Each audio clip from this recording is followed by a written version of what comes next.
Says it's 15 feet down in the muck. That makes it even harder. With limited resources, Duke and his team have surveyed the area around Tybee Island and Wassaw Sound for more than 5 years. I was told that the red indicates soft mud. Right. Blue harder. So if you had a metallic object, would it give you a bright blue spot in the middle of the red? It'll give you another, like another red. Okay. The red indicates the soft bottom. Did a terrorist group find this? And it's obvious that with this kind of technology that has been purchased by private individuals, that the answer to that is yes. It's just a question of time before someone will have the technology out that'll enable this thing to be searched for and found. That's exactly the nightmare scenario Duke and his team hope to prevent. A scenario beginning nearly a half-century earlier. Just before midnight on February 4th, 1958, skies across the southern U.S. are clear. Perfect visibility for 2 American B-47 bombers, each loaded with a Mark 15 hydrogen bomb. A thermonuclear weapon 100 times more powerful than the Hiroshima bomb. As part of a 10-hour Cold War game, the planes fly with the nearly 4-ton bomb, not only to gauge fuel consumption, but also to remain prepared in case of nuclear war. After both bombers fake a drop on Radford, Virginia with safeties on, they set course back to Homestead Air Force Base in Florida. But over South Carolina, something goes terribly wrong. As the bombers approach Georgia's border, 3 F-86 fighters join the war game, scrambling from Charleston. Their role is to perform attack maneuvers on the bombers. But the radar on one F-86 malfunctions, reading only the lead bomber. So when he dives, he never sees the trailing bomber carrying the H-bomb, 2 crewmen, and pilot Howard Richardson, until it's too late. Our co-pilot said, "Mayday, mayday, mayday." I told the crew, don't hit the handles for ejection. I said, I'm going to take it down 20,000 feet and see if we can land this aircraft. While the F-86 pilot parachutes to safety, the bomber's right wing, number 6 engine, fuselage, and tail fins are all severely damaged. Dropping nearly 4 miles in just minutes, Colonel Richardson struggles to maintain speed and altitude. He'll never make it 500 miles back to Homestead Air Base in Florida. Now over Georgia, the closest air base is Hunter in Savannah. But its runway is undergoing renovation and is not yet complete. Air controllers there warn that the front of the unfinished runway sticks up 18 inches. Now, Hunter told us you have to be careful. If you land short, you would hit the runway and the bomb would go right through the cockpit and the bomb would explode right there on Hunter Air Force Base. The B-47, its crew, and its 1.5 megaton H-bomb plummet while residents on Georgia's coast sleep soundly, unaware of the potential catastrophe unfolding above. Then at 20,000 feet, Colonel Richardson manages to regain control. With a crippled wing and a dangling engine, he's forced to make a fateful decision. In an emergency like this, the first priority was the safety of the crew. So I decided then we better release this weapon because that's 7,600 pounds lighter. Richardson dumps the H-bomb. The 7,600-pound nuke plummets a mile and a half somewhere near the shore of Tybee Island, Georgia, but doesn't explode. Its safeties hold, while seawater and soft sandy bottom absorb the impact.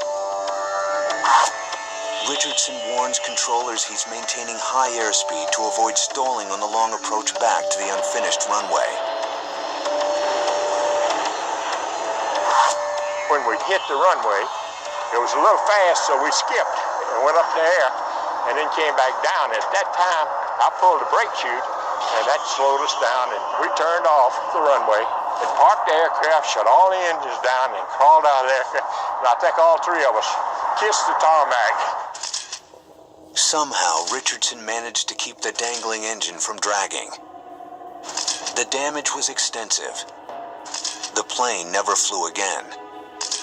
For his heroic efforts in saving his crew, Colonel Richardson receives the Air Force's Distinguished Flying Cross. Though all survived, Richardson's stellar piloting remains overshadowed by one question. What happened to the H-bomb? The bomb, now known as the Tybee bomb.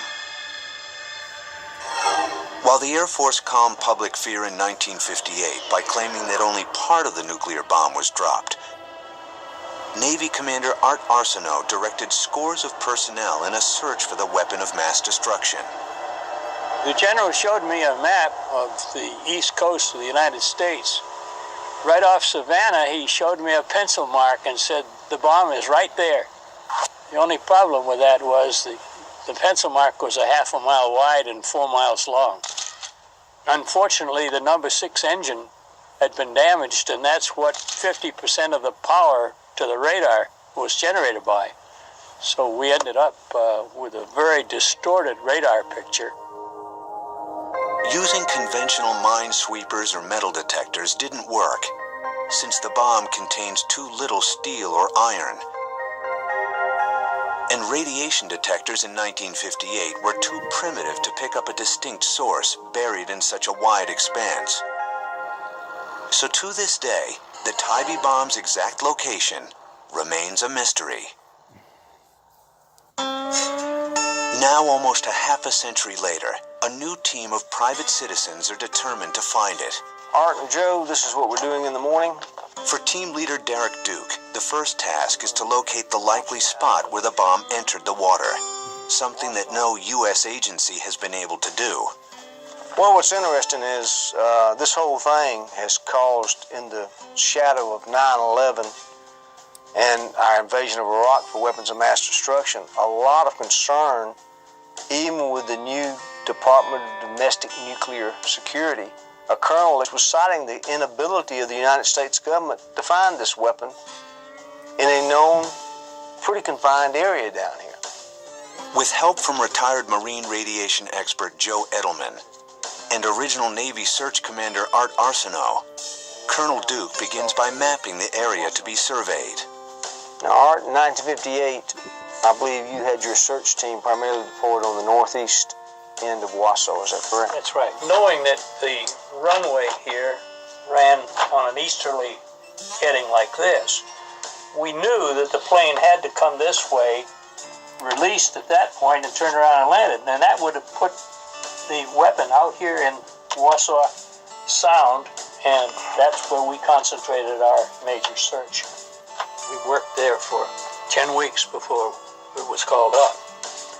I think one reason they called it off is because I had suggested that they fly another B-47 with a similar shape, weight weapon, drop it, and let us sit there and watch it hit.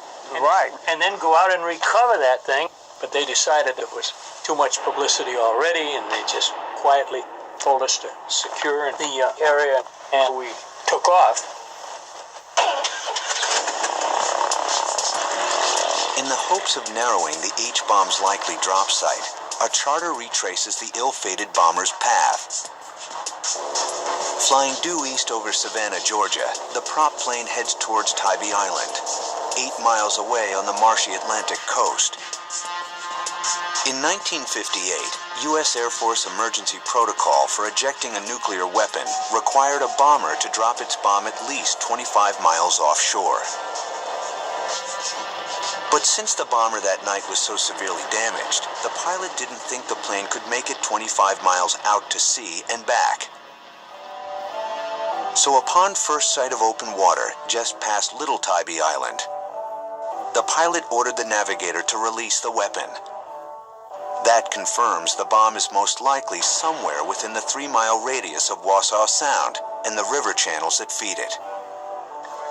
After release, the bomber made a gradual turn back towards Hunter's unfinished runway. Still, the accident report holds at least one known discrepancy. It claims Richardson made more than one attempt to land. But Richardson himself says that's not true. More than one attempt would have been too risky with a broken wing. Since a nuclear bomb was dropped as a result, Richardson believes the reporting officer embellished the story to help calm public criticism. He thought he was doing us a favor just by saying it was so difficult, you know, that the pilot, the aircraft commander, had to make 2 passes. But I had 2,000 hours in the B-47 and was an instructor pilot, so I didn't need but 1 time to go, and I could land that thing anywhere.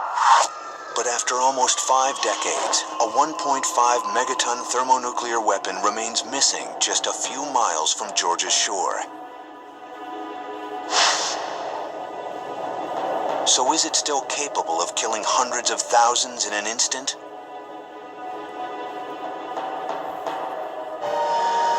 Since 1958, a 1.5 megaton H-bomb has been lost in the shoals of Tybee Island, Georgia. Now a group of concerned citizens, former military officers, radiation experts, and weapons technicians are attempting to locate it. The team looks to pick up where the Pentagon left off nearly 5 decades earlier. Well, we're standing at Lazaretta Creek, which is the old site of the Coast Guard station here at Tybee Island, Georgia. And when the Mayday call went out from the distressed bomber that night, this place became sort of ground zero for a response for search on the sea. An Air Force survey team concluded that the weapon was still lost in the environs of Wassaw Sound, probably buried deep in the mud, and would take quite an effort to locate it. I got numerous warnings from the Air Force that this is our property, do not touch it, mess with it. We had never had any intentions of doing more than telling the Air Force, okay, here's your lost bomb, come get it. Duke plans to first survey the bottom for radiation, then drop divers down, directed by the dive leader of the initial search in 1958, Navy Commander Art Arsenault. We didn't have any of those fancy suits, but we had a dry suit that you went in through the back, and then you turned it over and put a U-clamp on it. And it supposedly was a dry suit, but